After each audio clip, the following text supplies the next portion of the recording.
Como hoje é um culto especial em que a gente toma um passo também como igreja, né? Avançando. E a primeira pergunta que a gente pode se fazer é como nasce uma igreja? Como nasce uma igreja? Quando é que uma igreja nasce? Obviamente não é através do registro no cartório, né? É apenas um reconhecimento, né, que existe agora uma instituição diante da lei, diante da sociedade. Mas a igreja, como igreja, toda igreja local também, nasceu no coração de Deus, muito tempo antes dela existir, né? Muito tempo antes de um corpo assim se encontrar aqui, né? Pessoas se juntando, já existiu. E toda igreja local também começa de forma igual, parecida, pelo menos, em que uma pessoa, um grupo de pessoas tem isso no coração, né? Aliás, Deus coloca no coração de alguém ou de várias pessoas para se reunirem em nome de Jesus. Se a gente olha para a palavra no grego, igreja, é eclésia, né? E fala de um grupo de pessoas, aqueles que foram chamados para fora, né? E são todos aqueles que um dia eram do mundo, estavam no mundo, mas através do novo nascimento foram chamados para fora, né? Dessa realidade para fazerem parte agora do reino de Deus. Tudo isso através da fé que nós temos na obra de Jesus na cruz. Então somos um grupo de pessoas que foi chamado para fora, que não precisa necessariamente de um edifício com uma cruz bonitinha em cima, né? Mas a gente pode se encontrar em qualquer lugar. A gente pode estar na praia, a gente pode estar numa praça, debaixo de uma árvore, numa escola pública. É importante que essas pessoas são pessoas que foram chamadas para fora e que agora se reúnem em nome de Jesus. A primeira igreja também foi assim, né? Se a gente olha no livro de Atos. Nasceu muito antes de realmente começar, né? Lá no capítulo 2 do livro de Atos. Porque Deus sempre teve essa vontade, esse desejo, sempre quis chamar um povo para si de todas as nações. Isso está nas páginas do Antigo Testamento também, né? Sempre olhou além apenas da nação dos judeus. O Antigo Testamento trata essa nação e a obra de Deus, né? E os planos de Deus através dela para alcançar o mundo. Mas o desejo sempre foi alcançar o mundo inteiro. E a igreja começou com obediência, né? Quando esses 120 discípulos se reuniram e obedeceram em esperar pelo Espírito Santo lá em Jerusalém. E aí foi, né, no dia de Pentecoste, quando o Espírito veio sobre eles, né, eles obedecendo, e de repente o Pedro aproveitou dessa oportunidade, pregou e 3.000 almas foram salvas. Tanta gente de várias regiões do Império Romano inteiro, né, e muitos deles voltaram para os seus lares, né, começaram a viver uma vida cristã lá, né? Outras pessoas se convertendo através delas, mas muitos também ficaram, né? Ficaram depois da festa de Pentecoste lá em Jerusalém e começaram a se encontrar no templo, mas também nas casas, né? E viveram essa vida. E logo em seguida houve uma grande oposição, né? Oposição de Satanás, porque ele queria acabar com esse corpo, né, essa plantinha nova, logo no começo. Então era de fora, perseguição, né? Os líderes religiosos, prisão, ameaças, mas também por dentro. A hipocrisia de Ananias e Safira poderia ter acabado com né, a autenticidade, né, com a vida genuína da igreja logo no começo.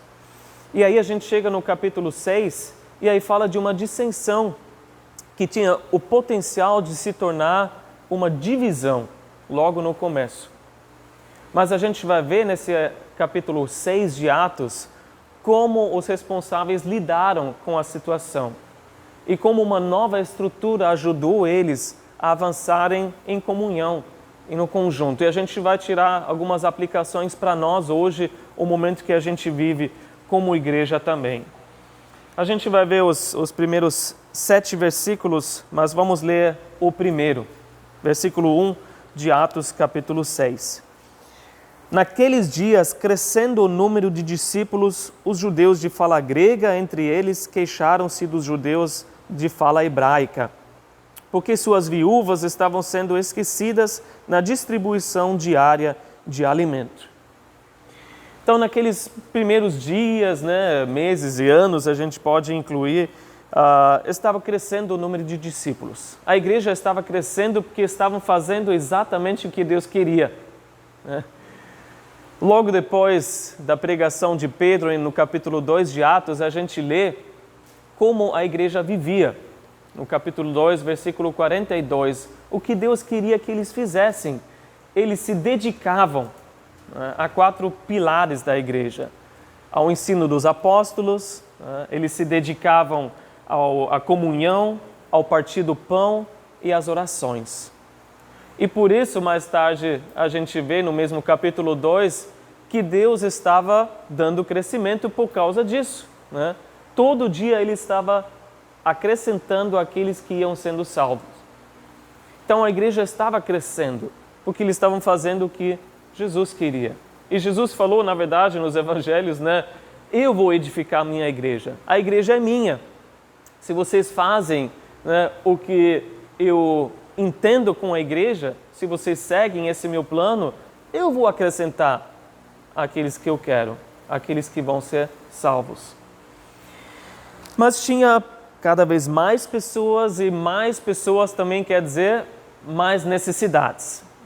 Vocês pensaram logo mais problema, também a gente já vai falar sobre isso, mas também tem a ver com mais necessidades, né? Tinha mais gente para se cuidar. E tinha as viúvas, senhoras que não tinham mais ninguém para cuidar delas. Aliás, se elas tinham filhos, a igreja não cuidava, não tinha essa responsabilidade, Mas quando não tinha mais ninguém, a igreja, adotava essas senhoras e elas ficavam servindo na igreja.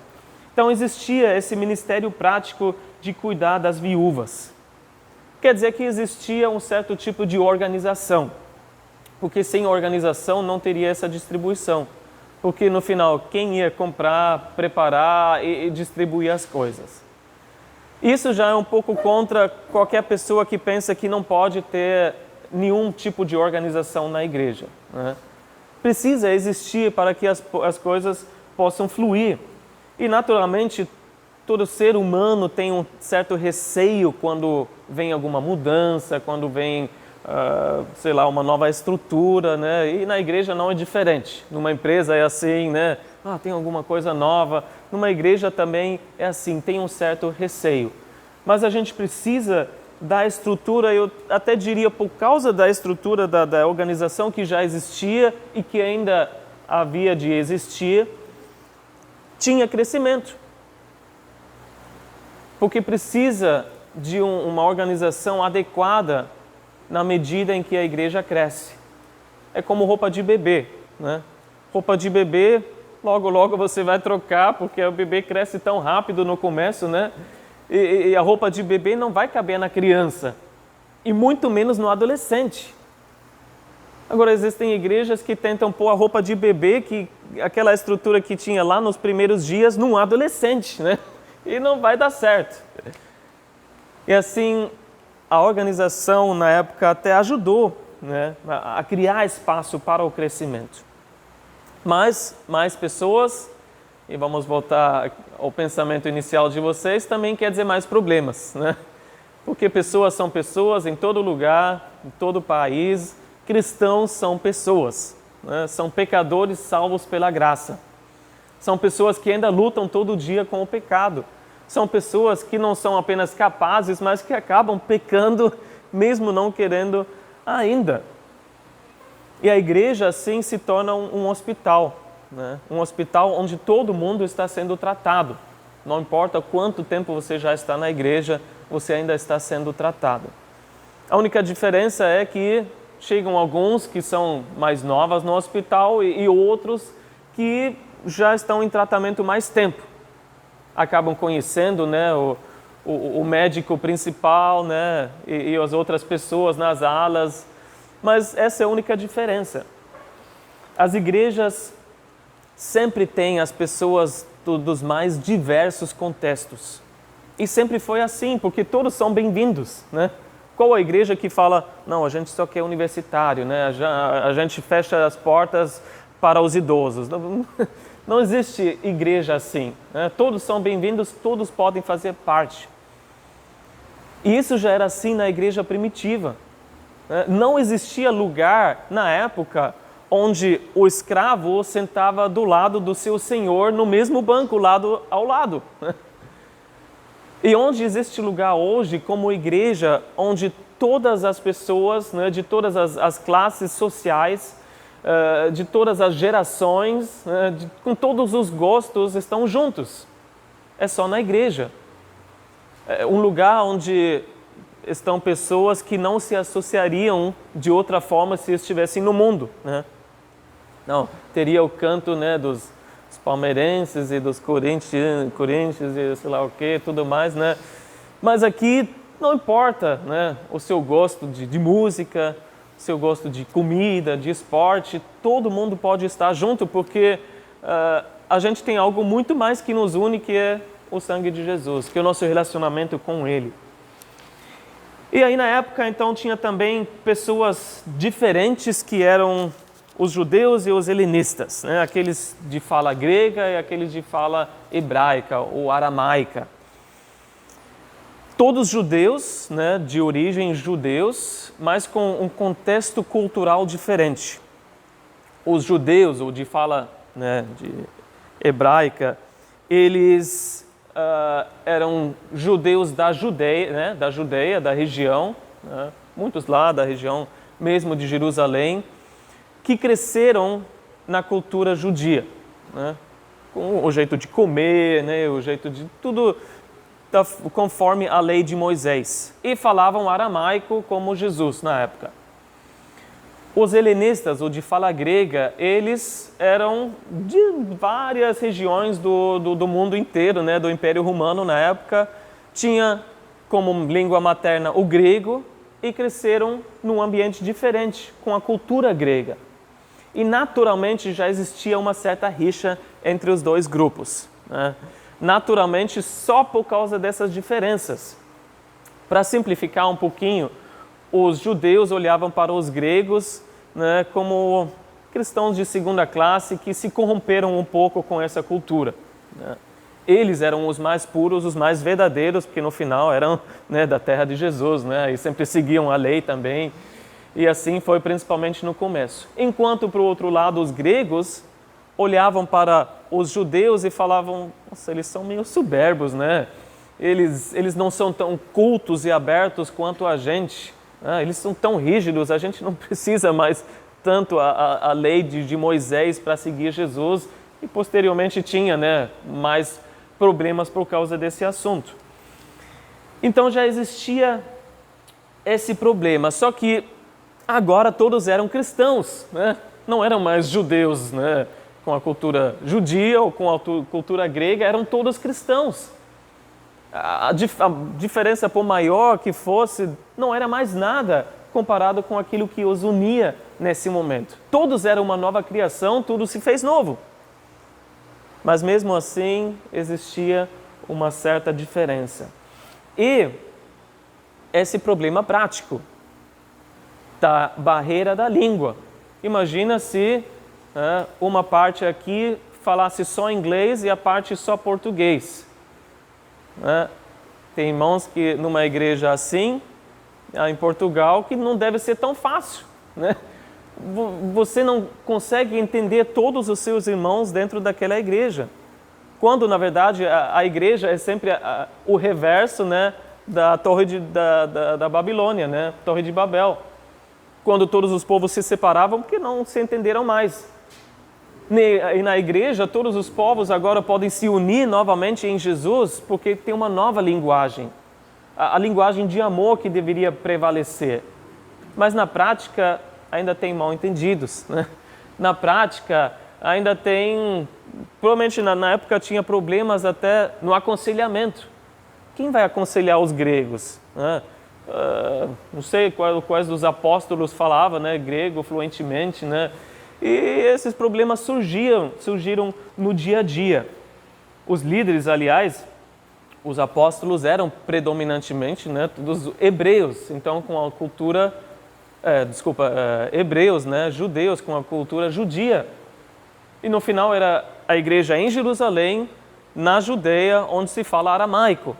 Então qualquer grego que chegava, imagino que era uma certa atitude assim, bom, quer fazer parte? Pode, né? Mas aqui a gente é uma igreja, né, judia, com um contexto de judeu. E além de tudo, lemos então que tinha uma desigualdade na distribuição dos alimentos. Um desfoque, né, que surgiu, imagino eu, sem intenção, né? Aconteceu simplesmente.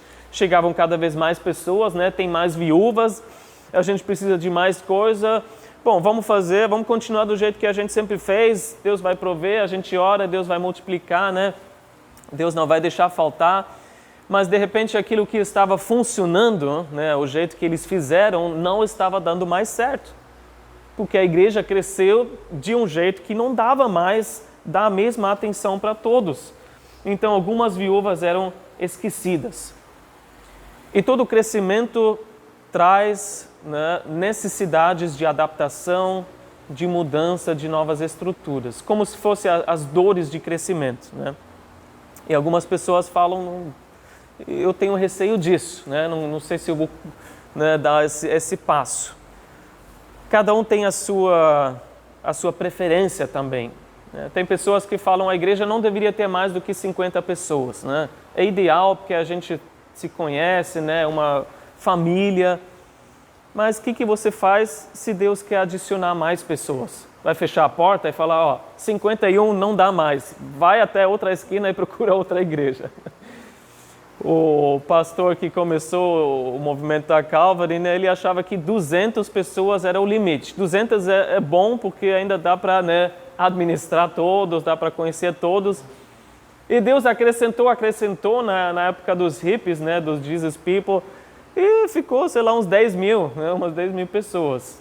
Quem é você para dizer, não pode entrar? Se Deus quer, mas precisa andar junto, né, com esse crescimento e se adequar.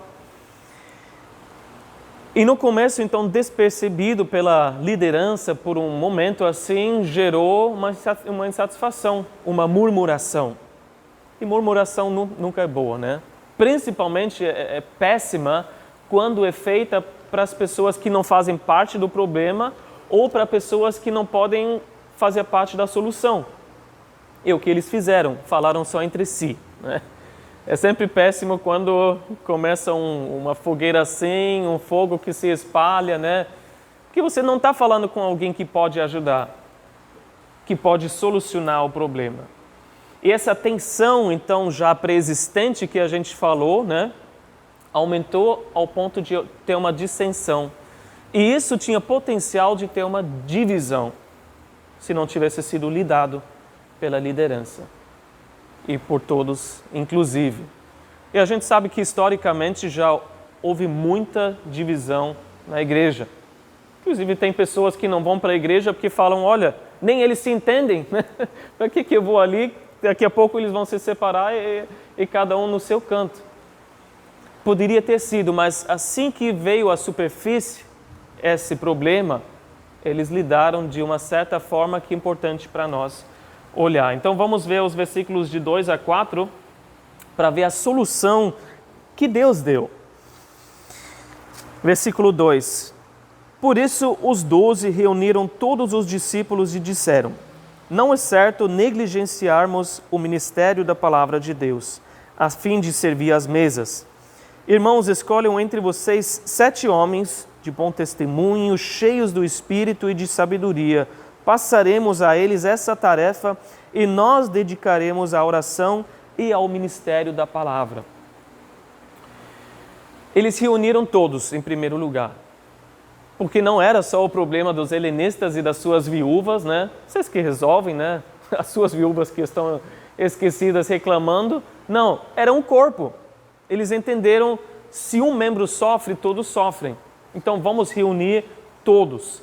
E fizeram uma reunião para lidar com esse problema. De que forma fizeram essa reunião? Chamaram todo mundo. Eles, os apóstolos, pela autoridade que eles tinham, eles poderiam tomar qualquer decisão sem participação dos demais, né? Mas eles queriam que todos participassem de alguma forma. Eles valorizaram a opinião de todos e queriam ouvir, né? Não só aqueles que estavam reclamando, mas todos que estavam envolvidos, que faziam parte da igreja. Porém, a forma como foi feita, a gente vê que não é ou não foi um governo tipo congregacional, no sentido que tudo é democrático. Não foi assim, qualquer problema a gente junta todo mundo e o que a metade decidir será feita. Não, a gente vê que os apóstolos chamaram, né, todos. No caso, os membros, né, indicaram essas pessoas, né, falaram, ó, aqui que a gente tem as 7 pessoas, mas foram os apóstolos que constituíram essas pessoas, né, que delegaram e depois passaram essa tarefa para eles. No final, é sempre uma pessoa, ou muito melhor, um grupo de pessoas que toma a decisão final, né? E geralmente, num grupo de pessoas também, sempre tem uma pessoa um pouco mais proeminente, como foi no caso dos apóstolos Pedro, né?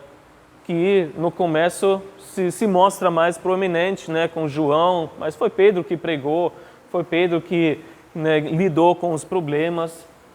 E aqui na igreja a gente vai ter um conselho administrativo também, né? Com quem eu mais 3, né? A gente vai se reunir, se tiver também qualquer problema surgindo, para a gente orar junto, para a gente buscar, né, a solução de Deus. E são todas pessoas, e vocês conhecem, que oram, né, que têm um relacionamento com Deus, isso é o mais importante. Mas os apóstolos também reconheceram que mais uma coisa seria trabalho demais, né? Mais uma responsabilidade, eles negligenciariam a palavra e a oração. E imagino até que no começo os apóstolos fizeram tudo, né? Imagina, 3.000 pessoas, novos convertidos, né? E os apóstolos e aqueles que ali tinham, né? Os 120 tentando fazer tudo. E com certeza eles eram ótimos em fazer tudo no começo, né? Não se sentiram bons demais para fazer um trabalho árduo, um trabalho prático, tudo que precisava fazer eles faziam. Mas ao mesmo tempo eu acho que criou uma certa atitude, né, nas pessoas que eles são os melhores, né? Eles são os apóstolos. Então não tem pessoa melhor para fazer isso, não tem pessoa melhor para fazer aquilo. Essa é uma certa atitude que muitas vezes tem em toda a igreja, né? Que o pastor deveria fazer tudo, porque ele é adequado, ele estudou, ele é, né, o escolhido para fazer tudo, mas é impossível, né? A igreja vai crescer, é impossível o pastor fazer tudo. Chegou também o momento em que a igreja era grande demais para os 12 fazerem tudo. Não podiam mais ensinar, né, aconselhar, administrar, distribuir. E então eles precisavam de ajuda, porque o tempo já estava ficando curto para estudar e ensinar a palavra de Deus. E na verdade, o Novo Testamento, né, que esse é o fundamento dos apóstolos que eles estavam passando para a igreja. Não existia Novo Testamento por escrito ainda, né? Eram as palavras dos apóstolos. E o tempo para a oração também ficava curta. Isso nos mostra a importância da oração, né? Se você leva a sério e faz de forma correta, isso leva tempo, você orar. Então, eles precisavam falar, não, qual é a nossa função, qual é o nosso chamado, qual é o nosso ministério principal. E a gente precisa se dedicar a isso. Não que eles não ajudavam mais nas coisas práticas, né? Tinha um banheiro entupido, Pedro ia lá com certeza, né? Mas eles perguntaram, qual é a nossa função? Para que Deus nos chamou? E a gente não pode negligenciar isso. A gente precisa exercer o dom e o ministério que nós temos para que o corpo possa crescer. E você já descobriu o seu lugar no corpo de Cristo? Você já descobriu o seu dom que Deus te deu, que você deve exercer para que o corpo todo, o reino dele, possa crescer? Bom, a liderança precisava delegar as coisas para que a igreja pudesse crescer de forma saudável. Mas, por outro lado, as pessoas também precisavam estar dispostas para assumir uma responsabilidade, né? Porque se eles continuassem assim, não, vocês fazem tudo, a gente não faz nada, não teria mais crescimento, não teria mais avanço da igreja. Mas conforme as necessidades surgiram e as pessoas estavam dispostas, né, houve um avanço. Se você olha para a igreja de hoje em dia, eu acho que o maior problema em geral, falando bem em geral, é o descompromisso. Não é? Vocês concordariam? É a falta de compromisso. A pessoa quer fazer parte, mas ao mesmo tempo não quer fazer parte. Na hora em que chega uma oportunidade para você assumir um compromisso, uma responsabilidade, né, dentro do corpo de Cristo, a pessoa recua. No final, é mais fácil você apenas assistir um culto online e outro domingo um outro culto online, mas você faz parte, porém nunca pertence de verdade a uma igreja, a um corpo local que Deus levantou para que pessoas fizessem parte, né? Pessoas pudessem realmente, né, andar juntos. E a gente precisa orar para que Deus sempre nos dê, né, essa vontade, esse desejo, né, e também, de certa forma, destemidamente, né, servir o Senhor. Bom, eles escolheram 7 pessoas com certas características. O que era o mais importante para eles? O caráter. Não as habilidades. Você sabe lavar prato? Você sabe distribuir bem? Você é uma pessoa, né, que cuida bem dos alimentos, que usa luva, ou não, ou lava as mãos de 30 em 30 minutos, sei lá, todos esses protocolos, né? Não, era o caráter. Você é uma pessoa de caráter. Porque uma pessoa humilde, Deus pode direcionar, Deus pode corrigir, Deus pode capacitar. Uma pessoa que acha que já sabe tudo, dificilmente vai ser uma bênção.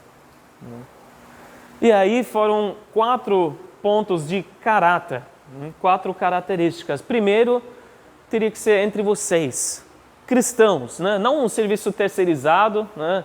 Esse daí, difícil lidar com as viúvas, a gente não gosta de preparar esse arroz e feijão, vamos pagar alguém, alguma empresa que faz.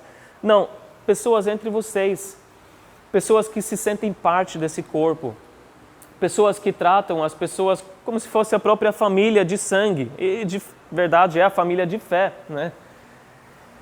Em segundo lugar, bom testemunho, pessoas que realmente eram íntegras, e as pessoas olhando de fora não viam nenhum tipo de hipocrisia nelas.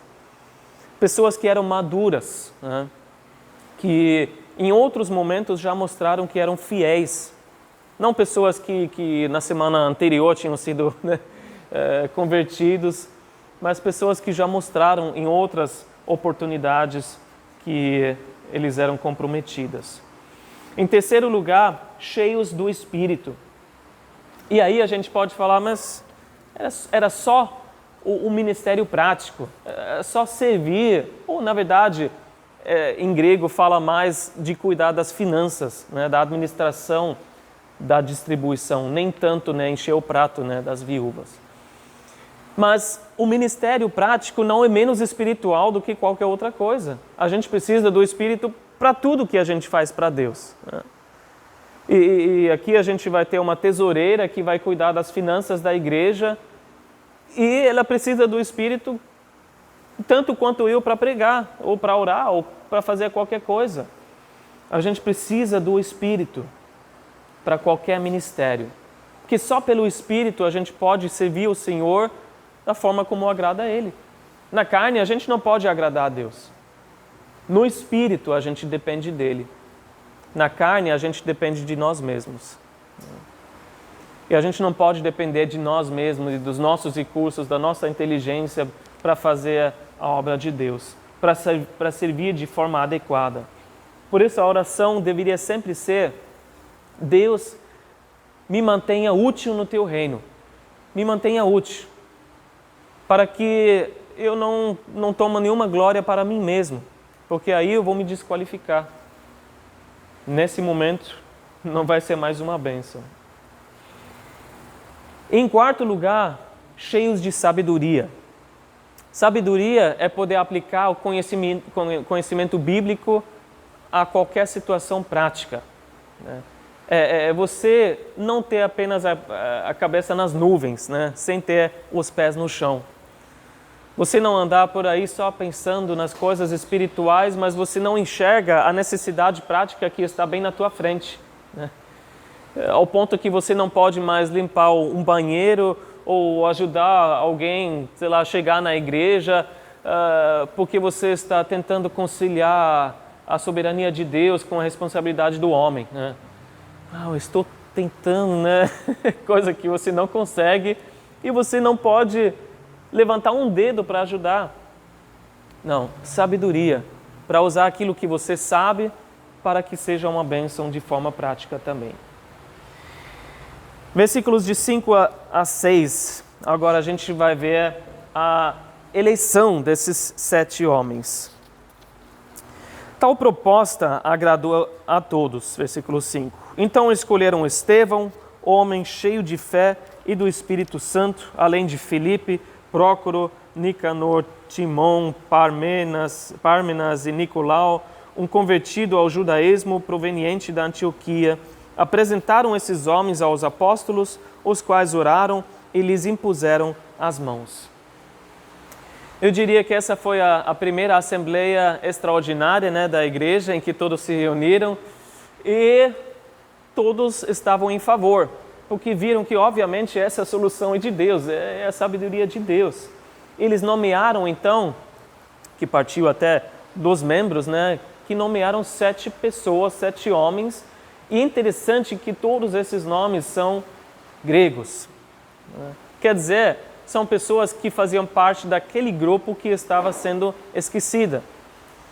Isso é muita sabedoria, né? Primeiro porque eles estavam murmurando, mas o que nos mostra isso é que o que solucionou o problema foi a confiança. A confiança ganhou no final, porque quem nomeou eles? Todos os membros, os gregos e os judeus. Quer dizer que os judeus falaram: nós confiamos em vocês, gregos. A gente não tem nada contra vocês. A gente confia as nossas viúvas nas mãos de vocês, porque vocês vão cuidar de todas. A gente confia e crê que vocês vão ser justos com elas, que vocês vão cuidar bem delas. E assim, a confiança, né, que quebrou a perna de qualquer um que tinha algum problema ainda ali. E aí, foi a nomeação, foi a eleição dos 7 que foi feito da seguinte forma que os apóstolos oraram e impuseram as mãos, né, aprovando essas pessoas, né? Sim, esses mesmo que a gente quer. Colocando as mãos também no sentido que como se fosse a mão de Deus, né, capacitando e abençoando essas pessoas para a tarefa que eles receberam. E hoje, daqui a pouco, a gente vai orar também pelo conselho, né, que a gente vai ter aqui na igreja. Obviamente, porém, sempre tem oportunidade para servir, que você não precisa de reconhecimento, nem de título, nem de nada, né? Você pode abençoar qualquer pessoa e servir sem reconhecimento, né? Sem imposição de mãos e eleição e tudo mais. Todos nós somos chamados para servir. Mas aí eu pergunto, esse problema poderia ter sido evitado de alguma forma? Eles poderiam, através dessa estrutura, dessa organização, talvez evitar esse problema? Sim e não. Porque eu penso, quem eram as pessoas? Eram os apóstolos, né? Pessoas cheias do Espírito. Deus obviamente não avisou eles, não alertou eles de que esse problema iria acontecer. Então a gente vê que é bom se prevenir, mas muitas vezes são as próprias necessidades que fazem surgir novas estruturas, né? Uma nova organização. E uma hora chega que é o passo para se organizar, para ter um estatuto, por exemplo, né? Para se organizar como igreja. E é melhor se prevenir do que esperar o problema aparecer. É melhor se proteger diante da lei, é melhor se proteger de pessoas mal intencionadas, né, que podem vir, e se organizar, vamos dizer, para fora. E vai começar também que a gente vai chegar o dia que a gente precisa se organizar para dentro, mas sempre com esse objetivo. A estrutura tem que ser uma bênção, né? A estrutura, a organização só serve enquanto ela serve o propósito. No momento em que a estrutura se torna mais importante que as pessoas, não serve mais. No momento em que ela existe por existir, ela não serve mais, né? Se torna supérflua, obsoleta. E a gente tem que ter esse coração. E o resultado de tudo isso nós vemos no versículo 7. E a gente encerra aqui. Versículo 7, assim a palavra de Deus se espalhava, crescia rapidamente o número de discípulos em Jerusalém. Também um grande número de sacerdotes obedecia à fé. Interessante que o capítulo começa com crescimento, né? E termina esse trecho aqui com crescimento por causa dessa nova estrutura e por causa da solução do problema. Se espalhou a palavra e cresceu a igreja. O que Satanás queria usar para o mal, Deus usou para o bem.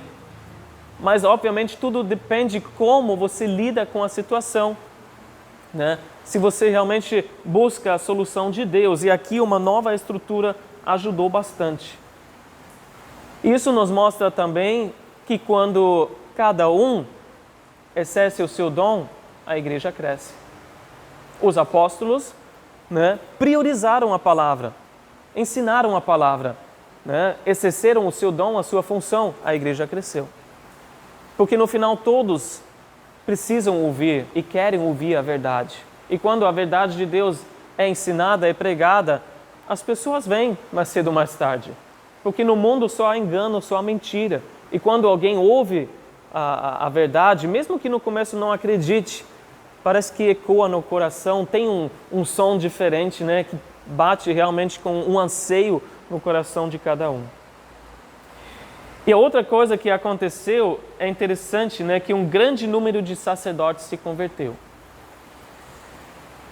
Uma razão, talvez, porque eram as autoridades do templo que tinham a responsabilidade para cuidar das viúvas judias.